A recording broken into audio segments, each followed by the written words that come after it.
Damos paso a la conferencia del doctor Ricardo Alberto Manrique Abril. Muchas gracias por estar con nosotros y compartir su conocimiento. Eres ingeniero ambiental y licenciado en Biología y Química, con una maestría en Ingeniería de la Universidad Nacional de Colombia y actualmente candidato a doctor en Ingeniería y Ciencias de los Materiales de la Universidad Pedagógica y Tecnológica de Colombia. El profesor Manrique cuenta con una destacada trayectoria como autor de libros varios y artículos científicos especializados en ingeniería ambiental, agrobiodiversidad, procesos sostenibles y bioconstrucción. En la actualidad se desempeña como director del Grupo de Investigación de Medio Ambiente y Desarrollo Sostenible, el GIMAD, y lidera la granja agroexperimental y agrobiodiversa Santo Eseom.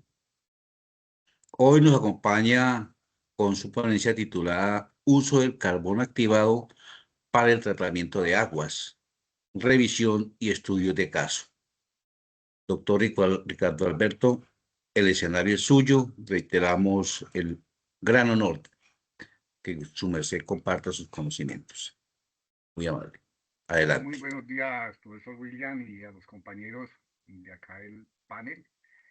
Y por supuesto que vamos a intentar cumplir con uno de los propósitos en la generación de conocimiento y justamente tiene que ver con la apropiación social y la transferencia del conocimiento, que pues hoy en día, así como lo exponía Mauricio y el compañero, tiene que ir en dos vías y se tiene que actuar de acuerdo a la necesidad.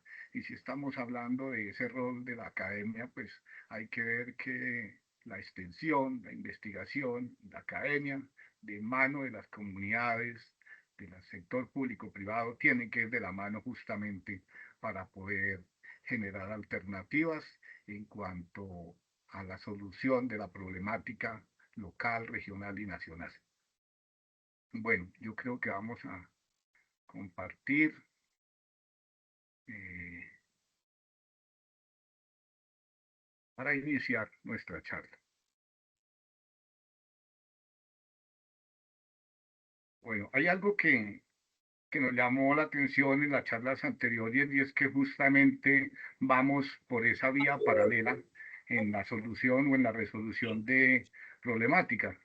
El trabajo que se puede hacer con carbón activado, ya lo mencionaba Mauricio, corresponde justamente a la valorización. Vamos para arriba. ¿Alguien De tiene por ahí baja el porque estoy en micrófono una abierto? reunión. Bueno,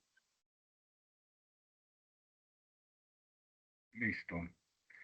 Entonces hablaba que es de la valorización y revalorización justamente de ese material pletórico que nos genera el carbón activado. Y cuando hablo de pletórico es porque al ser Colombia un país megadiverso desde el punto de vista hídrico, minero, cultural y biológico, pues tenemos allí especies vegetales que nos pueden estar generando un alto valor agregado al carbón que vamos a generar.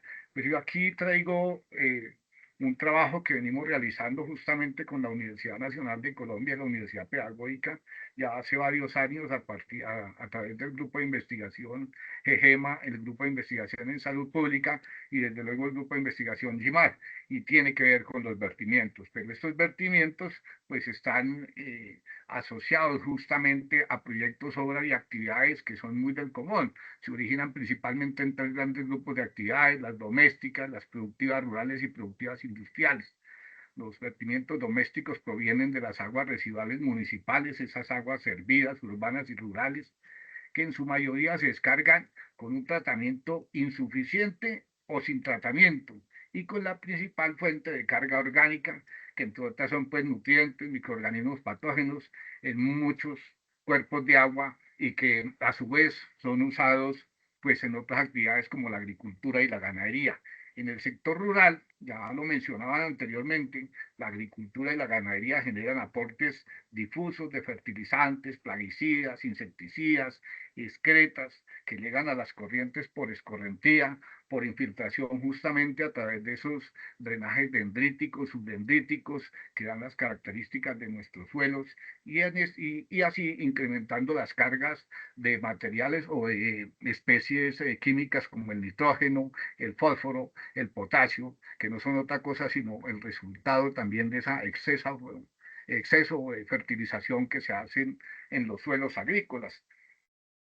Entre las actividades productivas industriales se destacan la minería, incluyendo el carbón, el oro, materiales de construcción, esmeraldas, y por otro lado las curtiembres, las industrias de alimentos y bebidas, la petroquímica, la industria de la construcción, cuyos procesos descargan aguas con altas cargas de DBO, DQO, metales pesados, sales, grasas, hidrocarburos, en fin, yo diría que es una especie de sancocho o de sopa química.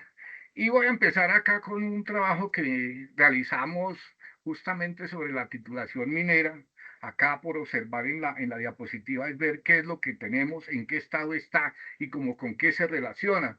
Porque para nosotros poder diseñar un buen tratamiento es saber dónde se genera, de qué manera es que se genera y cómo es que podemos generar esos tratamientos que pueden ser muy macro, es decir, que nosotros podemos iniciar con unas plantas en las que haga la remoción de esa parte gruesa, esa parte grande, y lleguemos a la parte más pequeña o micro, que justamente es donde nuestro carbón activado, nuestro biocarbón, va a hacer el mejor trabajo y justamente es la absorción de esos minerales. Entonces aquí podemos ver como un ejemplo que pues en Colombia la titulación minera está íntimamente relacionada con el territorio y con lo que allí pues está desde el punto de vista muy biológico, y es cómo se relacionan con los humedales Ramsar, con parques nacionales, con áreas de reserva forestal, con áreas de reserva natural. Y pues en el caso de nuestro estudio, que lo hicimos en Boyacá, en la provincia de Centro, principalmente para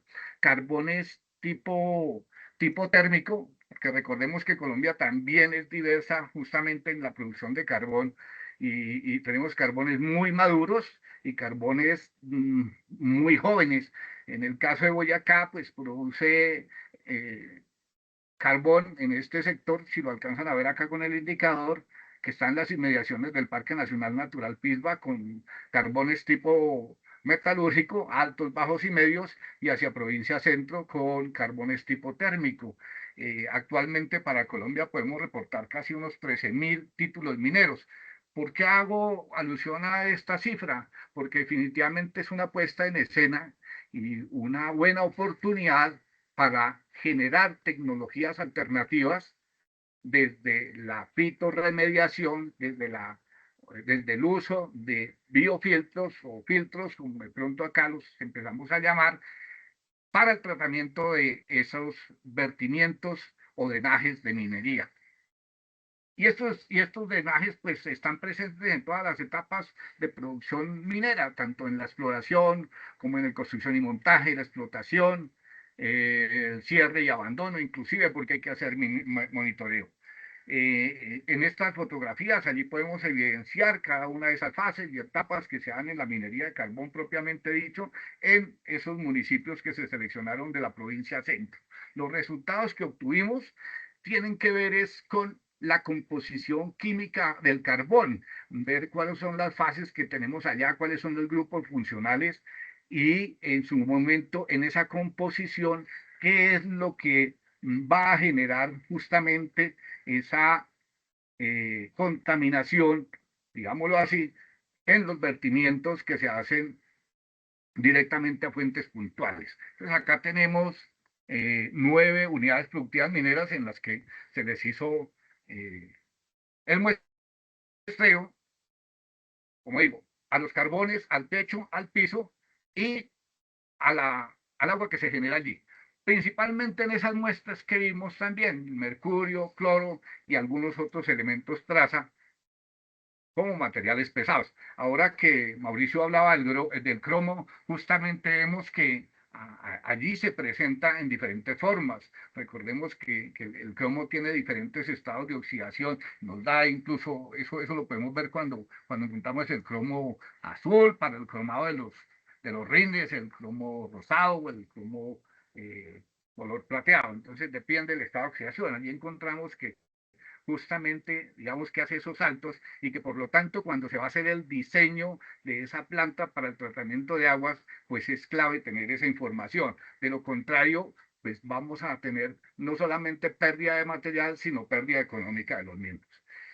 Aquí también se hizo el muestreo del azufre total, el azufre pirítico, el azufre orgánico.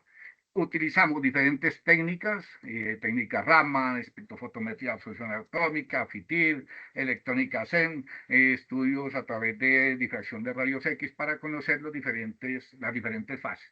Y aquí podemos encontrar que los vertimientos que se han, pues, superan las normas y los límites permisibles que se nos dan en Colombia, tanto para hacer directamente el vertimiento como para hacer un reuso de las aguas. Aquí nos daban elementos para decir que ni siquiera podemos utilizar de manera contemplativa este tipo de drenajes de mina. Ahí podemos ver el caso del cromo, el caso del cobalto, hierro, manganeso, zinc, los nitritos, nitratos y el pH como uno de los elementos que nos van a aportar para elaborar un índice de contaminación. Aquí ni modo de decir que un drenaje esto lo podemos utilizar para consumo humano. En el caso de las curtiembres, que los pudimos hacer el análisis en el municipio de Villapinzón, encontramos que a pesar de que la autoridad ambiental hace allí presencia, los vertimientos son muy puntuales y se hacen justamente en horas donde no hay quien los esté observando. Y uno decía, ¿por qué suceden este tipo de situaciones? Pues es sencillo, porque el mantenimiento justamente de una planta de tratamiento, y más aún cuando utilizamos el carbón activado, pues es tan alta la carga contaminante que en su momento, y tal vez lo decía Mauricio cuando hablaba de cuál es la capacidad de remoción o de absorción que tiene el carbón, pues llega un momento en que se satura y definitivamente empieza a pasar pues de largo el material contaminante. La idea es que no lleguemos a ese punto y sepamos en qué momento hay que cambiar los filtros o cambiar el material. Ahora bien, lo que encontramos en las curtiembres es que de acuerdo a los parámetros, de igual manera superan los topes que nos da la resolución 1076 del 2015 y están muy de la mano con las investigaciones que se han venido realizando en la misma Universidad Nacional, en el caso del pH, aguas fuertemente alcalinas por uso de cal, sulfuros y sales, el DBO, por muy alta carga contaminante por restos de piel, de grasas, detritos, en fin. Lo que yo quería mostrar justamente con estas diapositivas que las he pasado de manera rápida es que es un trabajo pues interdisciplinario en donde no solamente estamos aportando desde esa ingeniería química, sino que tenemos de la mano pues otras series de profesiones que hablan de economía circular. Y voy a poner aquí el ejemplo para el caso ya del manejo del carbón activado, aquí trabajando con los muchachos en el laboratorio, y es la revalorización. Y voy a tomar también el ejemplo de Manuel, perdón, de Manuel, que nos hablaba del cromo. Y es que en las curtiembres de Villapinzón, si nos vamos aquí rápidamente, en el caso del cromo total, acá en el antepenúltimo cuadro que tenemos, se han reportado valores cercanos a 2.300 miligramos litro. ¿Eso qué significa? Que nosotros estamos perdiendo dinero al dejar que ese cromo vaya pues a las fuentes hídricas. Y lo pongo de esa manera porque recuperarlo no es difícil. Aquí Manuel nos estaba ofreciendo una alternativa justamente con el carbón activado, pero lo podemos hacer con mecanismos de electrocoagulación pues muy sencillos y muy económicos y revalorizar esos lingotes que se pueden obtener de cromo para ser usados nuevamente en la industria. ¿Cuál es el esquema general de esa producción del carbón activado? Como lo decía anteriormente, esto es muy pletórico y definitivamente es poder utilizar la lignina, la celulosa y la hemicelulosa como materiales precursores de ese carbón a través de ese proceso que es la carbonización, muy diferente a la carbonificación que la tenemos justamente para ver el grado de madurez de los carbones. Hay dos rutas, aquí la estamos viendo, hay una selección del precursor, que es ese material que podemos estar utilizando de origen vegetal. Se toma la biomasa o carbón, se calienta en ausencia casi total de oxígeno, que es lo que aquí hemos llamado pirólisis, o bueno, se llama pirólisis a unos 400 a 800 grados centígrados, se elimina el agua y los compuestos volátiles, se forma un carbón primario aún con poros desarrollados, se activa, es donde se abre el carbón, aquí se generan y se agrandan los poros para lograr pues una área superficial alta típica del carbón activado. Y la otra ruta que es la activación física, en donde se calienta el carbón carbonizado a 800 y 1000 grados en hornos con atmósferas controladas, ya no lo decía Manuel, de vapor de agua, CO2 o nitrógeno.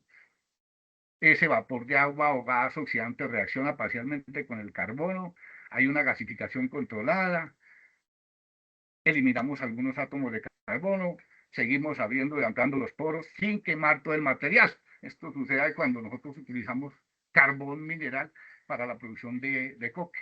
Y el método típico para carbones activados o de carbón mineral de cáscara de coco, hemos utilizado acá bagazo, caña de azúcar, inclusive nos atrevimos a utilizar especies consideradas invasoras tipo las runcáceas, el Juncus tenuis, el de Circus californicus, y otra especie que es muy común que es el buchón de agua o jacinto de agua, la Icornia crassipens.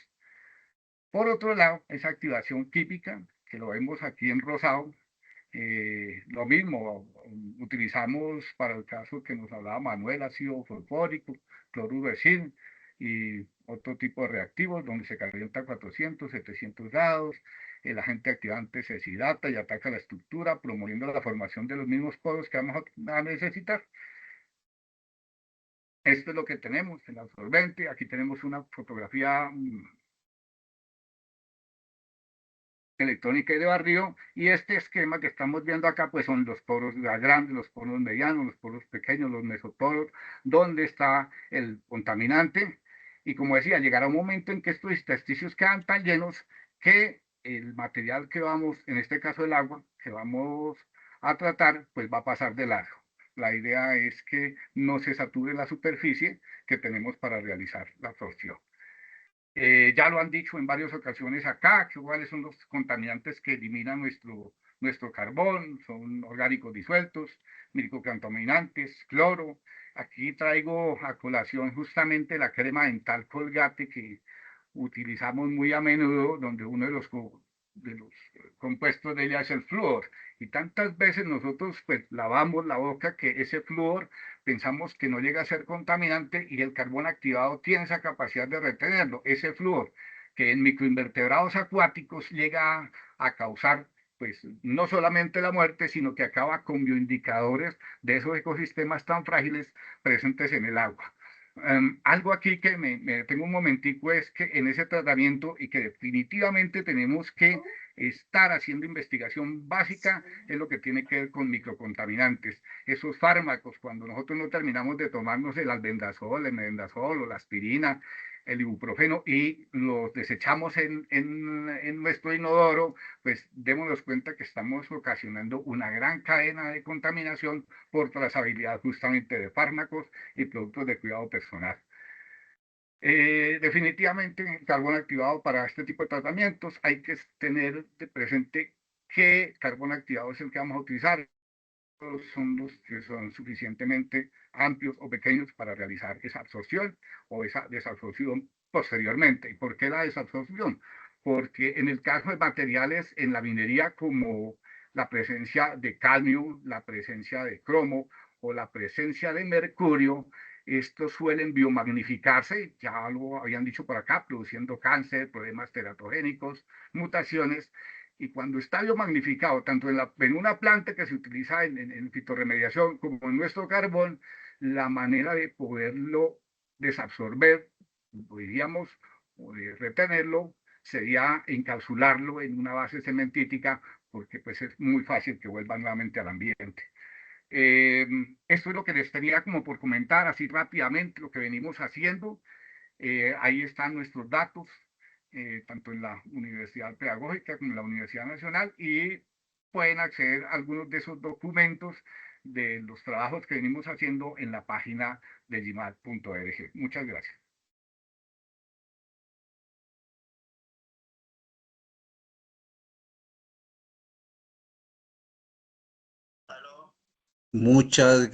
muchas gracias, doctor.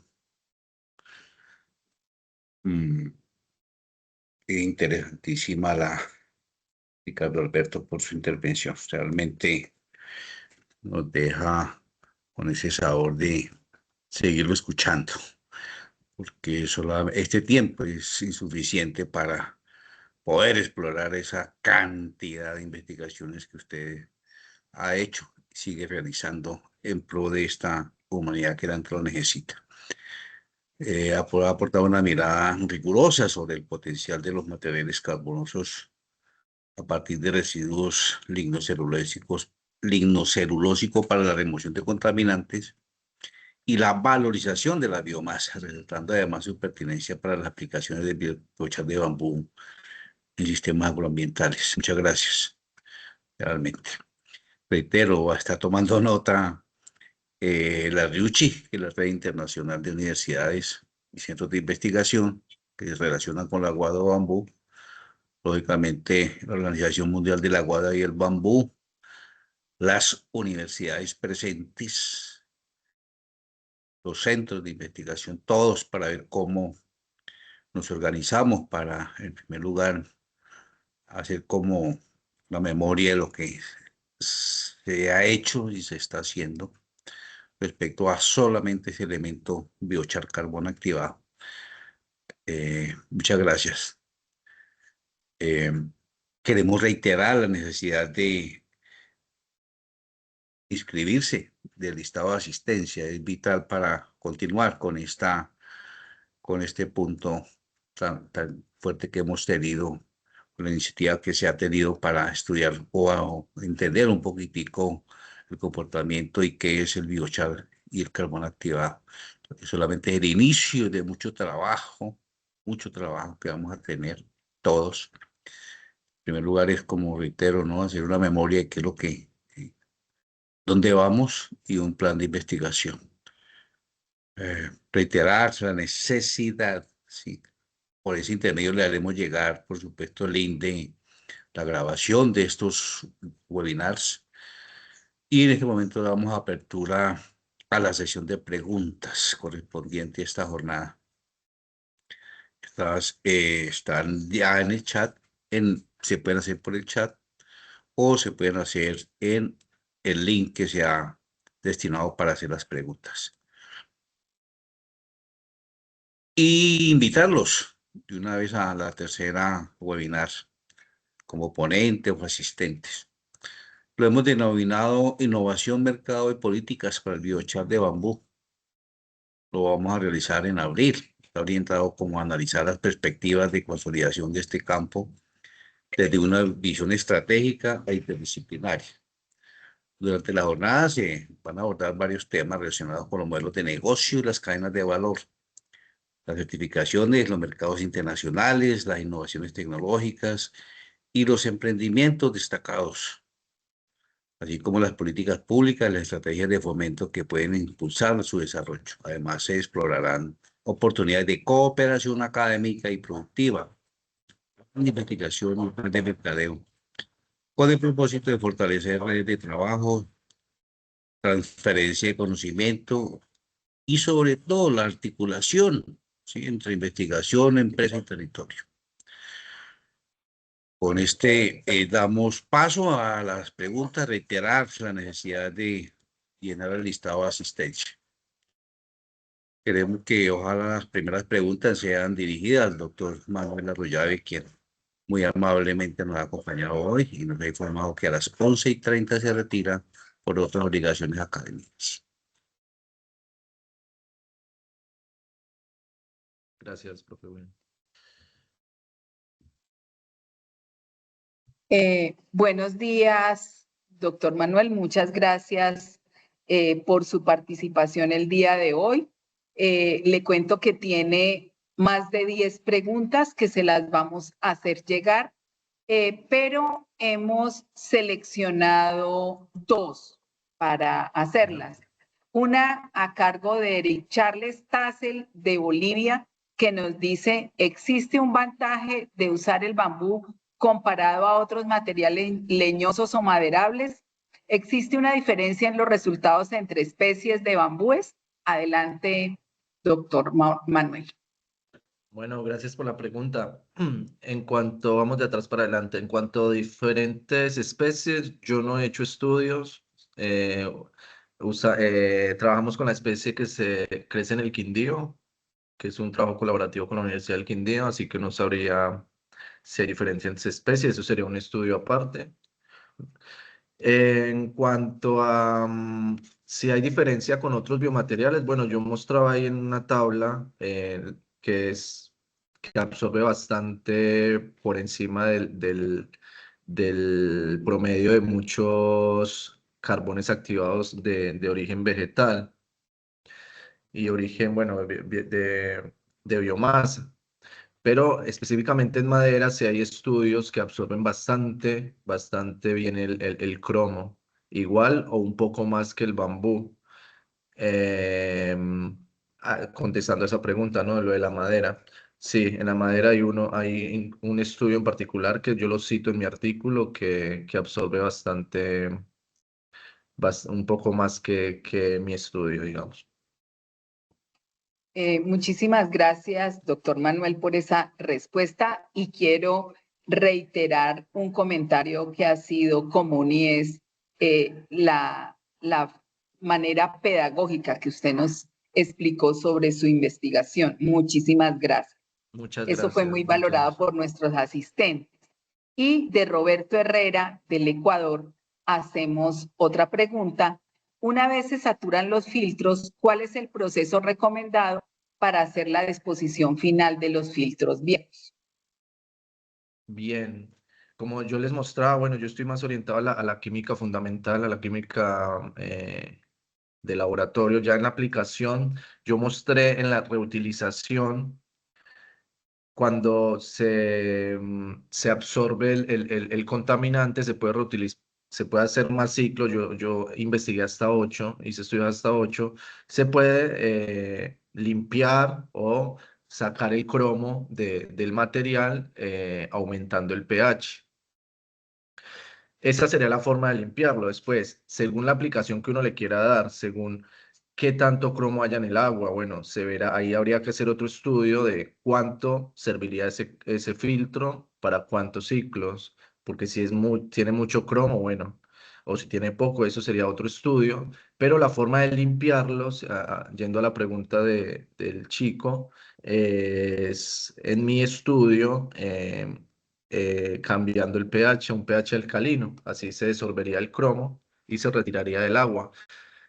Eso es un aspecto importante del trabajo porque no se requiere mucha energía de cambiar el pH.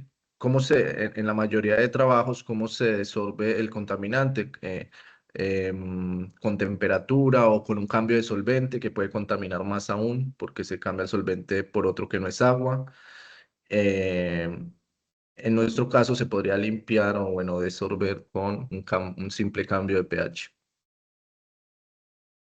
Muchísimas gracias, doctor Manuel, por la claridad de la información que nos ha brindado. Agradecerle por su participación el día de hoy y decirle a nuestros asistentes que pueden hacer las preguntas en el formulario disponible en el chat y que se las estaremos haciendo llegar al doctor Manuel, al igual que a nuestros otros conferencistas del día de hoy.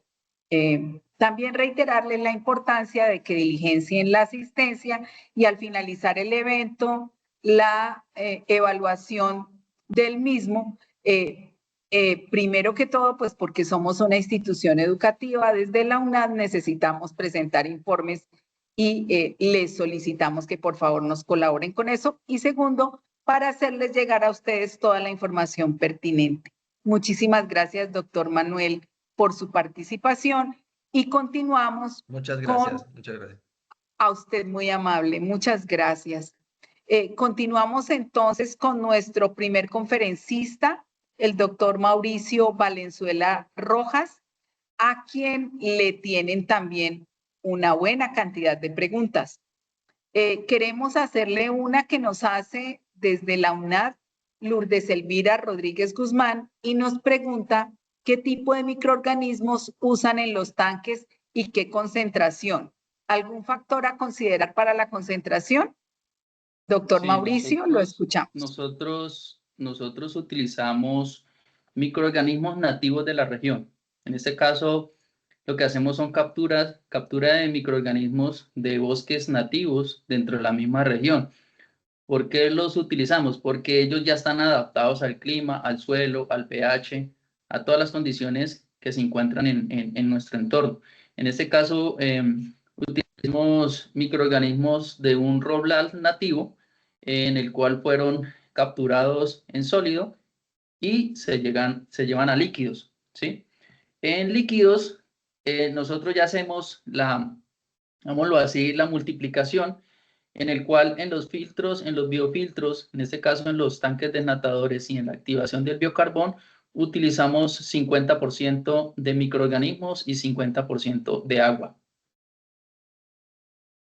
Bueno, muchísimas gracias, doctor Mauricio. Otra pregunta y nos la hace Edinson Rodríguez de INIA, Perú. Y bueno, él hace varias preguntas, vamos a escoger dos. ¿Es lo mismo biocarbón y biochar? Y la segunda pregunta, ¿cómo interpreta el manejo de la relación carbono-nitrógeno en la mezcla de biochar, biocarbón con subproductos de café? Bueno, la primera pregunta es lo mismo. Biochar es biocarbón en inglés, ¿sí? Biocarbón, pues, en español. El tema de carbono-nitrógeno es muy bajo. En realidad, para nosotros, convertirlo él ya está hablando de un abono. En realidad, lo que se está haciendo con la pulpa del café es una enmienda o un mejorador de suelo, ¿sí? Lo que hace es aumentar la materia orgánica. Hay nutrientes, sí hay nutrientes, pero en muy bajas cantidades. En este caso, el carbono está en muy altas, en altas concentraciones, en nitrógeno en muy bajas concentraciones. Ya si quieres hablar sobre un tema de carbono nitrógeno ya en un abono, ¿sí? En un bioabono, un biofertilizante, ya tocaría adicionarle otro tipo de nutrientes. En este caso, se adicionarían nutrientes minerales, ¿sí? Minerales como fósforo, magnesio, boro, zinc, silicio, hierro, que lo que hace es suplementar todos esos menores o nutrientes menores que necesita el cultivo. En este caso, estamos hablando del café. Bueno, muchísimas gracias. Vamos entonces con otra pregunta que nos la hace Roberto Herrera desde el Ecuador. ¿Cada qué tiempo se debe cambiar el filtro de biocarbón para la purificación del agua? Bueno, él tiene una saturación, sí, tiene toda la razón. Él llega a un punto en el cual ya no está capturando, él ya está saturado, pero ese punto sí no lo tenemos investigado. Hasta el momento tenemos la remoción, pero no tenemos la durabilidad, ¿sí? En este caso, lo que estamos haciendo en la finca donde estamos haciendo los ensayos es por cada cosecha o por cada ciclo digamos, de producción de café, estamos renovando el biochar, pero sí sería un artículo de investigación interesante. Muchísimas gracias, doctor Mauricio, y creo que su comentario y varios comentarios que se han hecho el día de hoy nos abren muchísimas oportunidades de investigación. Y la última pregunta nos la hace Julián Peña de la Universidad Javeriana y nos pregunta, ¿utilizaron algún control o testigo en la investigación de la evaluación del biochar como biofiltro Si teniendo en cuenta que hubo un 96% de remoción, mi pregunta es frente a otras estrategias de tratamiento de aguas residuales como un control si es efectivo el biochar. Digamos que el testigo de nosotros es que las aguas residuales que se generan en el lavado del café tradicional van directamente a las fuentes hídricas. O sea, nuestro testigo fue la entrada al sistema. Digamos, si observaron la imagen, sería el agua contaminada. Esa sería nuestro testigo, ¿sí? Y ya, digámoslo así, nuestra meta y pues obviamente los resultados que obtenimos fue ya de la salida o digamos del agua ya purificada. Bueno, muchísimas gracias, doctor Mauricio. Creo que esas respuestas que nos ha dado han sido muy claras y nos presenta un panorama supremamente interesante acerca de lo que se puede hacer con biochar y de esas investigaciones en campo para llegarle directamente al campesino. Yo valoro muchísimo esos resultados, bueno, no solo los suyos, sino los de todos. Y ahora pasamos entonces a las preguntas para nuestro conferencista, el doctor Ricardo Alberto Manrique Abril. Y también, afortunadamente, tenemos muchísimas preguntas para nuestros ponentes del día de hoy. Esta pregunta la hace Jairo Ballesteros, que es un participante que ha estado muy activo todos los días que hemos tenido nuestros webinars y nos la hace desde la cadena del bambú en el Meta en Colombia. Y pregunta, ¿la tecnología debe llegar al productor de bambú? ¿Cómo hacer un prototipo para que sea posible hacer el biocarbón en el territorio? Adelante, doctor Ricardo. Bueno, antes de llevar la respuesta a nuestro amigo Jairo, quisiera hacer un comentario pequeñito porque la pregunta la hicieron acá varias veces y es sobre la vida útil del filtro, ¿no? Y, y de manera como muy pedagógica, pues vamos a tratar también de contestarla y es cuando tú tienes un filtro de agua en la casa, ¿no? Para el consumo, eh, ¿cuándo lo cambias? ¿Cuándo cambias el filtro? Pues justamente cuando no está ya haciendo su trabajo. ¿Y cómo se da cuenta que no está haciendo el trabajo? Digámoslo que no tiene allí un espectrofotómetro o no tiene un pHímetro, un conductímetro para verlo. El sabor, el olor, digamos que son características, las organolépticas, que te permiten mirar si está funcionando en la casa, en el caso de la casa, ¿no? No necesariamente la parte translúcida del agua nos indica que el agua es buena. Si la captación se da en un sitio donde tenemos especies que producen taninos, es decir, colorantes al agua, que normalmente se da por el caso del aliso, el cajeto, ¿sí? Que producen taninos, el color del agua no nos da ese indicador. Tú te tomas un café, ¿qué color tiene? O te tomas una Coca-Cola, el color no es el mejor indicador. Entonces, el filtro lo cambiamos justamente cuando se denota, pues vía organoléptica, y si no, pues instrumental. Entonces, no hay una vida útil estándar en años, meses, siempre se define para combinación específica del absorbente, el contaminante, la concentración y el caudal. Digamos que llovió en la parte alta, pues el agua va a llegar muy barrosa y cuando pasa por nuestro filtro lo va a saturar. Muy diferente a cuando no hay esa turbulencia justamente en el caudal. Experimentalmente, la vida útil efectiva se determina en columnas de flujo. Entonces ahí miramos qué es lo que entra, qué es lo que sale y se tiene un umbral entre el 5 y el 20%. Esas combinaciones pues nos dan las curvas experimentales, los modelos que utilizamos en laboratorio. Ahora, bien, para lo que nos pregunta el amigo, si definitivamente hay como una fórmula muy casera para obtener el biocarbón, yo diría las hay, todo lo que quieran existe. La cosa es que ese material, así como nos lo exponían los otros compañeros, se debe someter a evaluación. Si realmente ese material que estamos produciendo de manera, digámoslo, muy tradicional, muy artesanal, nos van a dar la eficiencia, nos va a dar la eficacia que realmente necesitamos en el tratamiento. Pero por supuesto, pues se puede hacer. Nosotros conocemos una manera de producir una especie de coque, una especie de carbón activado cuando producimos ese carbón de leña. Justamente ahí estamos haciendo un proceso de carbonización y cuando le quitamos el oxígeno, digamos que no es totalmente, no es anaeróbico, pero sí estamos produciendo de manera artesanal un posible biocarbón o un posible carbón activado. Muchísimas gracias, doctor Ricardo, por la claridad de su respuesta. Pasamos a otra pregunta que nos la hace Romina Ávila desde Fedevida, Panamá, y que dice cómo se puede encontrar su estudio de caso. Y esa es una inquietud que también comparto yo. ¿Dónde podemos consultar esa literatura para encontrar su investigación? Bueno, son varios artículos y uno de esos pues está justamente en un libro, pero la esencia del artículo en la revisión sí está publicado. Yo le envío nuevamente el link o lo pueden encontrar acá en el de www.gmat.org, pero sí se lo podemos enviar. Claro, y de hecho allí hay una respuesta un poco más clara a la pregunta de Jairo, ¿cómo podemos hacer carbón activado de manera artesanal? Acuérdense que tenemos una base pletórica y es que desde la parte botánica toda especie nos produce lignina, toda especie vegetal nos produce celulosa, hemicelulosa, que son especies claves, especies orgánicas claves para la producción del carbón, de la carbonización. Muchísimas gracias, doctor Ricardo.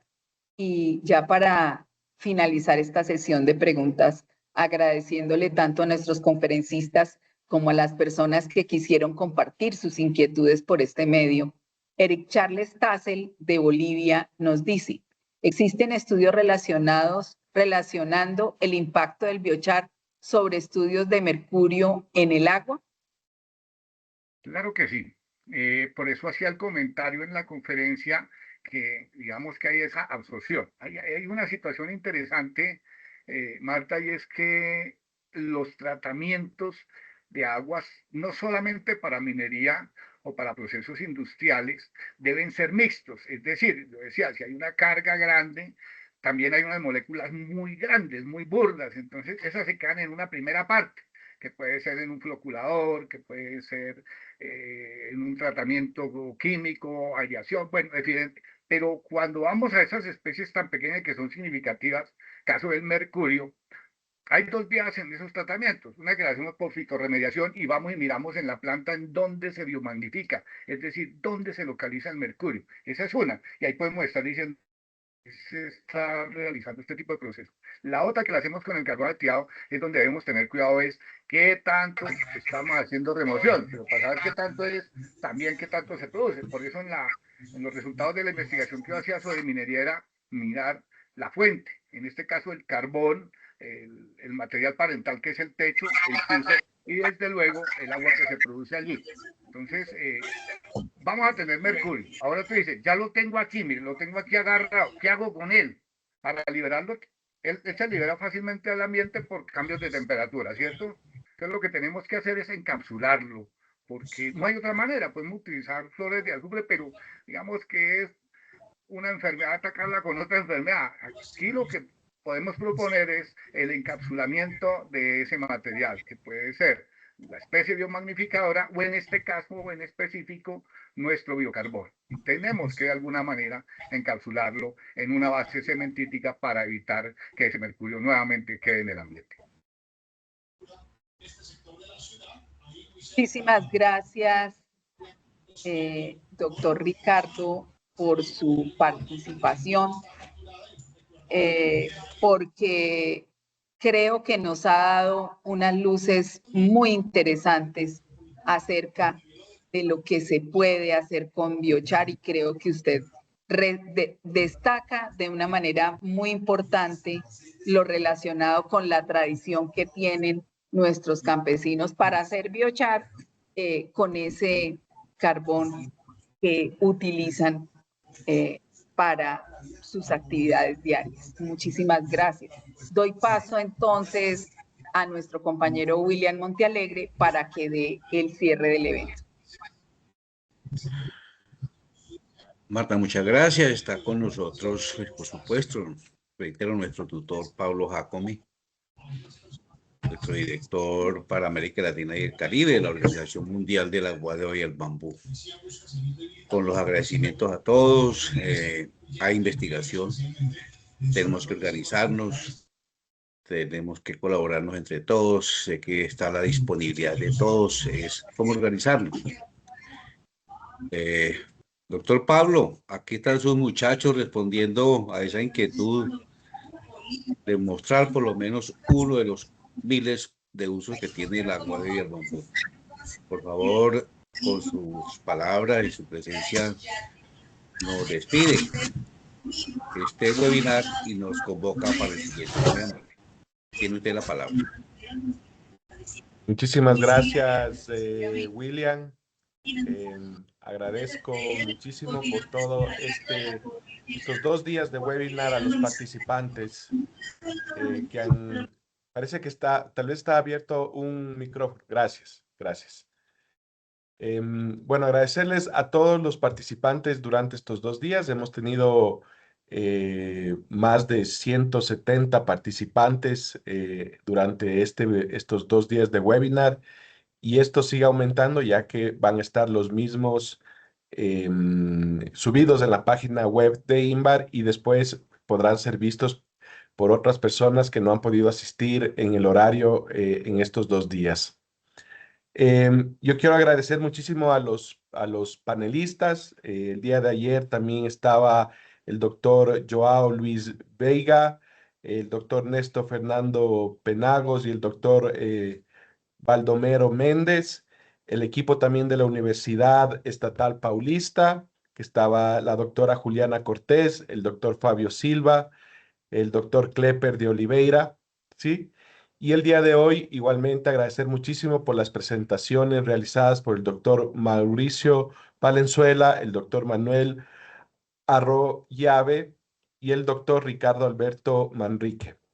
Igualmente agradecer a todo el equipo de la UNAF, a Marta, Nelly, William y a todo el equipo que ha estado atrás en este proceso, al equipo de INVAR de la RIUSI también. Y bueno, creo que es importante estos espacios porque la RIUSI, para las personas que no han escuchado mucho de esta red, está conformada ya por más de 50 instituciones de toda América Latina, ¿no? Y justamente parte de estas instituciones es la UNAD. Y esto nos ha permitido que vayamos fortaleciendo el trabajo entre los distintos actores de la investigación y que esto también permita tener esa conexión entre la academia y la realidad en el territorio que buscan los productores, los empresarios, la gente que está en el campo, ¿sí?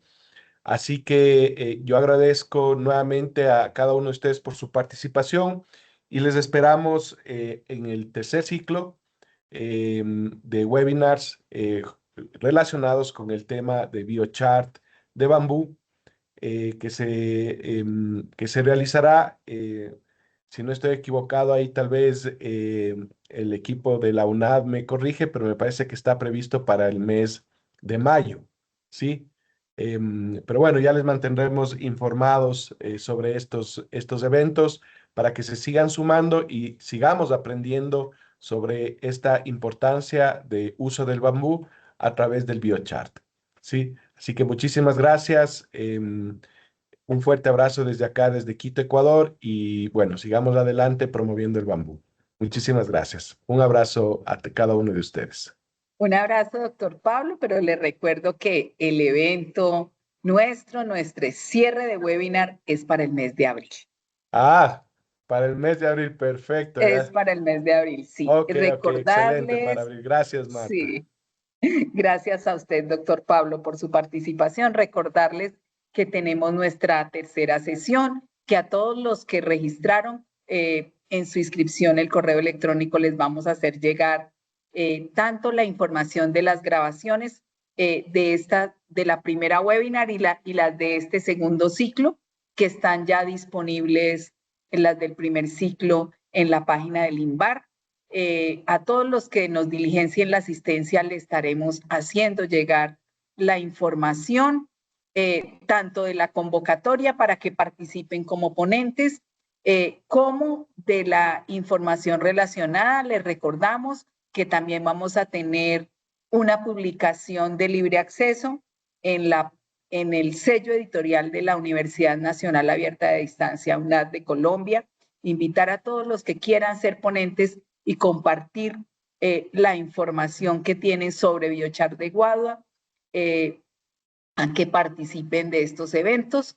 No sé, la ingeniera Nelly María nos va a dar la despedida a este evento. Adelante, ingeniera. Buenos días para todos. Desde la Universidad Nacional Abierta y a Distancia expresamos más sinceros agradecimientos a los ponentes, a los asistentes, al presentador, a la ingeniera Marta, al doctor Pablo, a los Pablos, como les digo, a la ingeniera que han estado súper pendientes del evento.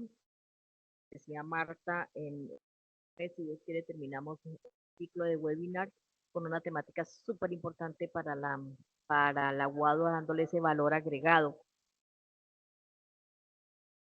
dándole valor agregado a nuestra UADO.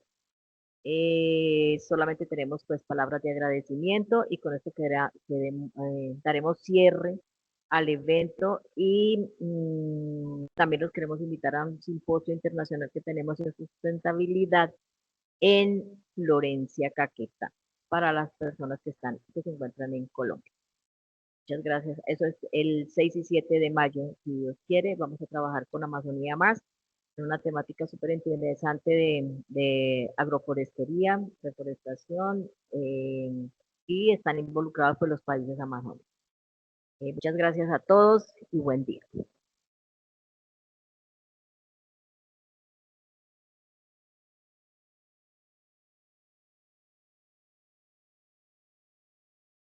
Muchas gracias, un abrazo. Cerremos, ingeniero William. Gracias, muchas Ingeniero William, gracias. finalizamos el evento, por favor. Muchas gracias a todos. Lo esperamos en abril en nuestro tercer webinar.